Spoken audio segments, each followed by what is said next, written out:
ശ്രീകാന്ത് രവിവർമ്മ ബിജെപിയുടെ സ്ഥാനാർത്ഥി. അദ്ദേഹത്തിന് കിട്ടിയത് 3625 വോട്ട്. മൊത്തം അഴീക്കോട് മണ്ഡലത്തിൽ പോൾ ചെയ്ത 3.56% വോട്ട്. 2006 തൊട്ടടുത്ത തെരഞ്ഞെടുപ്പിൽ 2011 MK ശശീന്ദ്രൻ മാസ്റ്റർ ബിജെപിയുടെ സ്ഥാനാർത്ഥി നേടിയത് 7540 വോട്ട് എന്ന് പറഞ്ഞാൽ ഇരട്ടിയിലധികം.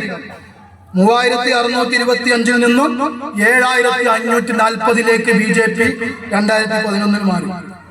2014 തൊട്ടടുത്ത തെരഞ്ഞെടുപ്പിൽ AV കേശവൻ നേരെ ഇരട്ട സംഖ്യ അവർ നേടി 12580 വോട്ട് ബിജെപി നേടി.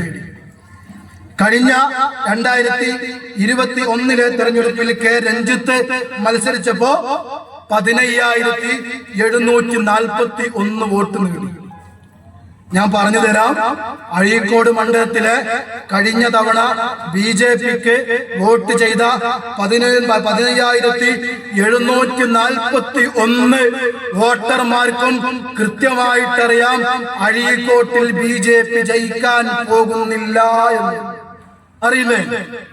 എന്നിട്ടും ഈ 10,000-ലധികം വോട്ടുകൾ, 15,000 വോട്ടുകൾ ആളുകൾ ബിജെപിക്ക് വോട്ട് ചെയ്യാനുള്ള കാരണം ബിജെപി വളരെ കൃത്യമായി എത്ര തവണ പരാജയപ്പെട്ടാലും ഒരു ബൂത്തിൽ 11, 12, 13, 20, 100, 150 വോട്ട് നേടി ഒരു ബിജെപിക്കാരൻ ആണ് എന്ന് തുറന്ന് പറയാൻ പോലും കഴിയാതെ തലയിൽ മുണ്ടിട്ട് നടന്നിരുന്ന കാലമുണ്ടായിരുന്നു. ബിജെപി ആളുകൾക്ക് ബൂത്തിലിരിക്കാൻ ഭയപ്പെട്ടിരുന്ന കാലം, നാണം കൊണ്ട് വരാത്ത ആളുകളുണ്ടായിരുന്നു. ആ ഘട്ടത്തിലാണ് അവർ ക്രമപ്രവൃത്തമായ 3000-ൽ നിന്ന് 6000, 6000-ൽ നിന്ന് 12,000, 7,000, 7,000-ൽ നിന്ന് 12,000, 12,000-ൽ നിന്ന് 15,000 വോട്ടുകൾ നിങ്ങളുടെ മണ്ഡലത്തിൽ, അഴീക്കോട് മണ്ഡലത്തിൽ അവർ നേടിയിട്ടുള്ളത്. ഇവിടെയാണ് നമ്മൾ പഠിക്കേണ്ടത്. ബിജെപിയുടെ രാഷ്ട്രീയം നമുക്കറിയാം. ബിജെപിയുടെ അജണ്ട ഒരിക്കലും ഈ രാജ്യത്ത് നടപ്പാക്കാൻ പോകുന്ന അജണ്ട ഒന്നല്ല.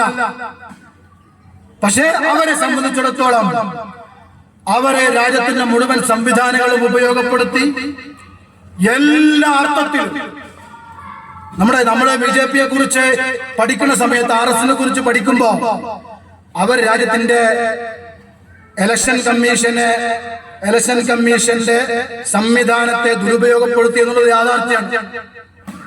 ബഹുമാനപ്പെട്ട സുപ്രീം കോടതിയിൽ വരെ കൈകടത്തുന്നു. അവർക്ക് താല്പര്യമുള്ള ജഡ്ജിമാരെ അപ്പോയിന്റ്മെന്റ് ചെയ്യുന്നതിൽ വേഗത കാണിക്കുന്നു. 2030 ആര് ഇന്ത്യയുടെ സുപ്രീം കോടതി ചീഫ് ജസ്റ്റിസ് ആകണമെന്ന് ഇപ്പോഴേ അവർക്ക് തീരുമാനിക്കാൻ കഴിയുന്നു. അവർ അജണ്ട ഭരണഘടനാ സ്ഥാപനങ്ങളിൽ മുഴുക്കെ നടപ്പിലാകുന്നു. ഈ ഘട്ടത്തിലും ബിജെപി അവരുടെ പബ്ലിക് റിലേഷൻ വർക്കുകൾ നടത്തുന്നു, ജനസമ്പർക്ക പരിപാടികൾ നടത്തുന്നു, വിവിധ ആളുകളുമായി അവർ സംസാരിച്ചു കൊണ്ടിരിക്കുന്നു, അവരിലേക്ക് ആളുകളെ ക്ഷണിച്ചുകൊണ്ടിരിക്കുന്നു. ഒരു രാഷ്ട്രീയ പാർട്ടിക്കും, ഇന്ത്യയിലെ ഒരു രാഷ്ട്രീയ പാർട്ടിക്കും പ്രതിരോധിക്കാൻ കഴിയാത്ത രീതിയിൽ അവർ വളരുന്നു. അതുകൊണ്ടാണ് നമ്മൾ ഒരു രാഷ്ട്രീയ പാർട്ടിയും ഇന്ന് കേരളത്തിൽ പറയാത്ത യാഥാർത്ഥ്യം. ഇന്ന് നമ്മുടെ സംസ്ഥാന പ്രസിഡന്റ് മീഡിയ വണ്ണിനോടും റിപ്പോർട്ടറിനോടും നമ്മുടെ സംസ്ഥാന പ്രസിഡന്റ് പറഞ്ഞു, 10ഓളം സ്ഥലങ്ങളിൽ ബിജെപി ജയിക്കാൻ പോവുകയാണ്. അത് നമ്മൾ വെറുതെ പറയുന്നതല്ല. ഇത് പറയുന്ന VD സതീശനെ നമുക്ക് കാണാൻ കഴിയില്ല. ഈ യാഥാർത്ഥ്യം രാജ്യത്ത്, ഈ നാട്ടിലെ ജനങ്ങളോട് പറയുന്ന PK കുഞ്ഞാലിക്കുട്ടിയെ നമുക്ക് കാണാൻ കഴിയില്ല. ഈ യാഥാർത്ഥ്യം പറയുന്ന പിണറായി വിജയനെയോ ഗോവിന്ദൻ മാഷിനെയോ നമുക്ക് കാണാൻ കഴിയില്ല. അതാണ് നേരത്തെ ഞാൻ പറഞ്ഞത്. അവരുടെ മുമ്പിൽ RSS ആക്ച്വലി ഒരു അജണ്ടയല്ല, സംഘപരിവാർ ഒരു അജണ്ടയേ അല്ല.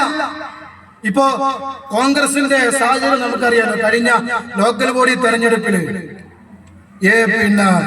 തൃശൂർ ജില്ലയിലെ ഒരു പഞ്ചായത്തിലെ ആകെ 8 വാർഡ് മെമ്പർമാരാണ് കോൺഗ്രസിനുള്ളത്.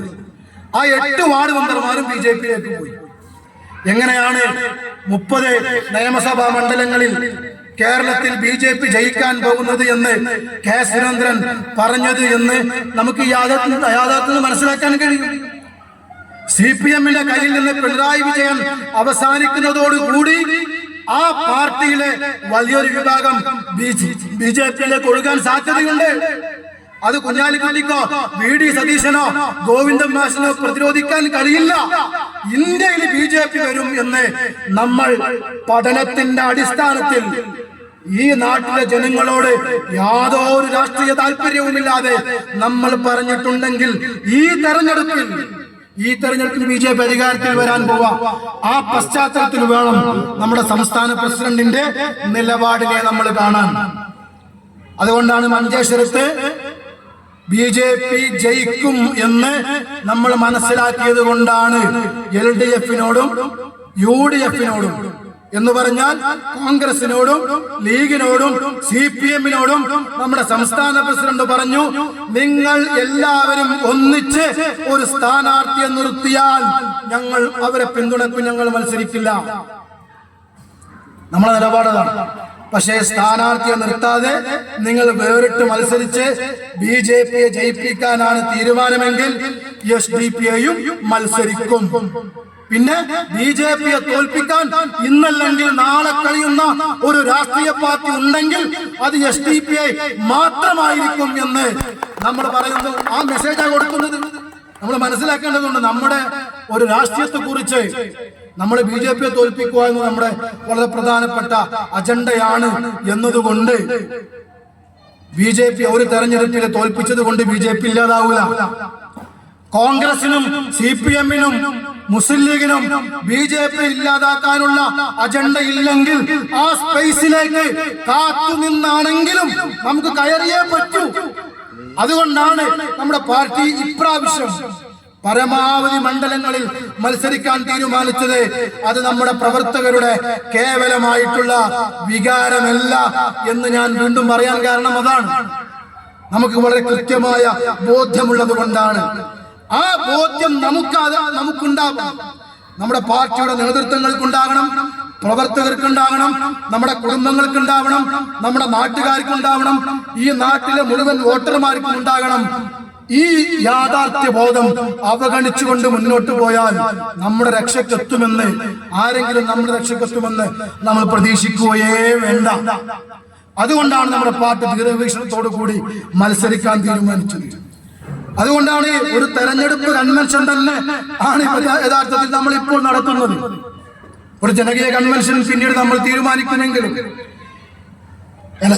ഇലക്ഷന് മാസങ്ങൾക്ക് മുമ്പ് തന്നെ